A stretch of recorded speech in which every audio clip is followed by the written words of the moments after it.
Salut à tous, bienvenue sur la chaîne Garafif et ravi de vous retrouver pour ce tuto numéro 13 consacré à Darktable. Parmi les modules que propose Darktable, il en est un qui pèse son pesant de cacahuètes et que j'aime tout particulièrement. Ce module s'appelle Lumière d'appoint et vous le trouverez dans votre tiroir de modules de tonalité en première position. Comme son nom l'indique, ce petit module magique va vous permettre d'apporter de la luminosité dans une zone précise de votre image, avec au passage 100% de contrôle. J'ai fait cette image l'été dernier à partir de la technique du light painting et nous avons sur cette image un arbre en contre-jour qui apporte un petit peu de relief, un peu d'originalité à la photo. Mais nous voyons ici dans le feuillage qu'il y a une zone comme ça un petit peu ombragée que l'on pourrait nettement améliorer grâce à l'apport de ce petit module. Lorsque vous déroulez ce module, vous avez un curseur d'exposition. Inutile de vous dire qu'il va servir à doper la luminosité de votre réglage.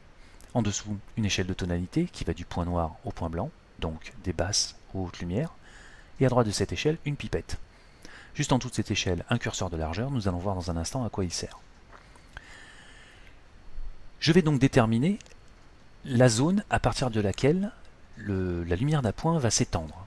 Donc, je vais déterminer le centre, le cœur de mon réglage. Pour ce faire, je vais me servir de la pipette et aller chercher un point dans l'image.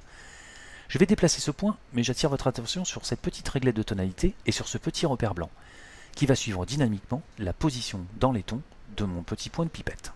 Ainsi, si je le déplace, comme vous pouvez le constater, le repère bouge en même temps, dynamiquement, et vous permet de savoir dans quelle zone de tonalité vous vous situez. Je vais donc placer mon point au cœur de mon feuillage, et donc indiquer à Darktable, grâce à ce petit curseur triangulaire, que le centre de mon réglage se situera ici.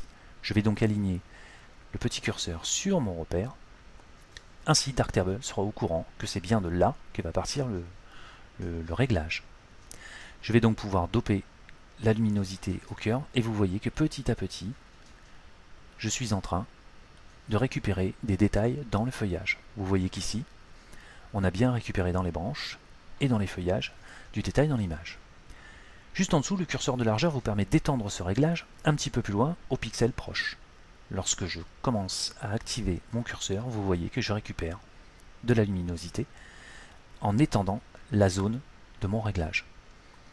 Petit conseil, nous avons à notre disposition nos amis les masques de fusion, servons-nous-en. Vous cliquez dessus, vous sélectionnez l'uniforme, vous laissez le mode de fusion en normal et vous jouez sur l'opacité. On va considérer qu'une opacité à 65% serait pas trop mal. Vous voyez qu'on a récupéré du détail dans le feuillage de notre arbre et nous avons gardé la tonalité générale de l'image sans trop l'altérer. Je vous remercie beaucoup d'avoir suivi ce tuto, je vous dis à très bientôt pour de nouvelles aventures et comme d'hab, c'est très bon pour le référencement. N'oubliez pas, abonnez-vous. À bientôt, salut, bye bye.